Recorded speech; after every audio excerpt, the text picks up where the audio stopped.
Bale weight on this is from 900 to 1,100 pounds. It's got an automatic and a manual cycle and a bale eject in the back.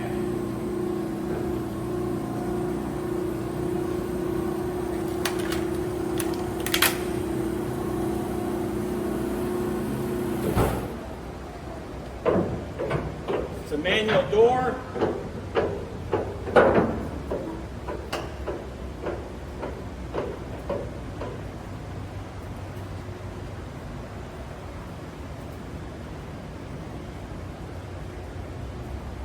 Currently running on 440 volts. It's a dual voltage motor.